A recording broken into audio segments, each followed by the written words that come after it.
Okay guys, update ko lang. 1.5 mini PC 1.5. Okay, yan, MikroTik siya. Yan, convert to MikroTik 1.5 mini PC. Okay, yan, ayan po siya, MikroTik. Ayan, okay, MikroTik po. Okay, ayan. Tapos nilagyan ko ng USB to LAN. Bali built-in niya, nakakabit sa aking tawag nito, ISP. SIM base lang yan. Yan, yung built-in ISP, ginawa ko ISP. Tapos nagkabit ako ng USB to LAN. Bahala na kayo, for testing purposes lang to. Kumuha na kayo ng magandang USB to LAN, or may nabibili naman na ikakabit sa loob na LAN cards na ilalagay mo sa kanyang PCIe slot dyan, pwede. Kaso nga lang nakalabas din yun. Okay, or kung gusto nyo mas is kayo, dito na lang sa USB to LAN na lang kayo. Marami namang USB port ito, kaya tawag nito, kabit nyo lang kung ilang USB to LAN ang ilalagay ninyo. Preferably yung wag ganito ang USB to LAN ang gamitin ninyo. Ito for testing purposes lang, kaya bumili na kayo yung magadagadang USB to LAN. Alright, tapos natatandaan nyo itong ito, bali na setup ko na ito as wireless base. Okay, natatandaan nyo yung ginawa ko na ESP32, nasa loob na siya. Tapos nilabas ko yung wifi ng ESP32 para pag nilagay mo sa box, masasaga pa rin niya kahit na medyo malayo-layo itong AP. So itong munang ginamit kong AP, itong TP-Link na to, nilagay ko rito. Yan. So yung wireless nito mabind dito. Okay, config ko na yan as like that. Okay, so let's go and test it. So ayan, naka-open na yung Winbox natin. So kung makikita ninyo, ayan, Dell Wise 5070 client. Ayan, ayan siya. Ayan, Dell 5070. Okay, so ayan po. Okay, okay, close.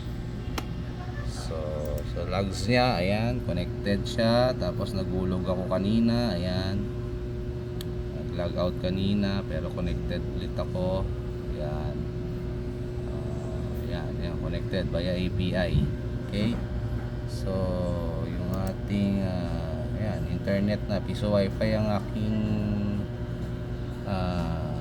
SSID. So ayan, so subukan natin. So login tayo sa ating portal.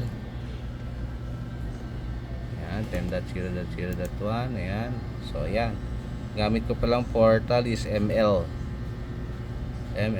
portal. Ayan, okay, ayan, check natin ang promo rates. Yun, sabihin nakakonect ang ating wireless sa Bendo. Okay, so let's check natin. Pwede ka na maghulog ng piso, 5 at 10 Okay, pagkatapos saan yung aking barya? upang makapag-start ka na Dito pala yung nilulog ko. Maraming salamat. Lagay natin. So lagay natin ang 5. Ayun. Yan. Alright. So done. Paying. Alright. Ayan. Load na siya. Ayan. Yung 1 hour 20 minutes natin, natagdagan ng 1 hour, 2 hours na siya. Okay. So yan. Okay na okay. So check natin. Alright. Meron na tayong YouTube. Ayan. Bulto. Okay. Goods. So balik tayo dito. Ayan. May error pa sa script. login error on login. Babaguhin ko muna yung script dyan, pero for testing purposes pa lang naman ito.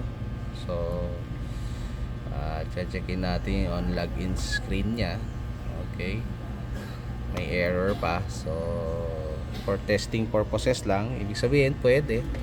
Hindi naman ako masyadong maalam sa MT, so i-reconfigure ko pa to, pero for testing gumagana naman siya. Okay, yan. Kaya okay na, okay naman siya, gumagana naman siya talaga. Yan. Okay, so testing natin. So sa system, license nya, ayan, naka level 6 na po yan. Okay, may license na pong level 6 yan, nilagyan ko.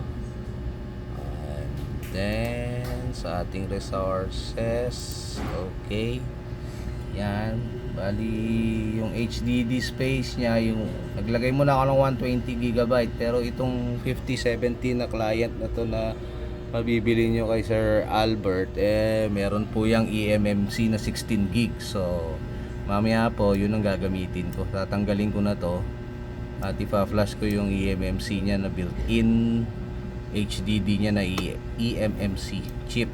Okay, dun sa loob na naka-embedded na po sa motherboard. So yun ang gagamitin ko. Okay, so ito testing purposes lang muna. Okay, so yan. Kung gusto nyo naman na mas malaki ang HDD nya, pwede lang din. Kung gusto nyo lagyan ng 512, 256 o 1 terabyte, o bahala kayo kung gusto ninyo. Tapos memory nya 4 gig. So yan. Tapos reconfigure nyo na lang po. Config nyo na po sa 1.5. At least ito po, kinonfig ko. May error pang konti, pero gumagana naman siya. Yan. Yan. I think dito sa portal na ginamit ko, mamaya subukan ko yung default ni 1.5 or other portal. Okay, yun lang. Okay, ayan. Sige, update ko yung with LAN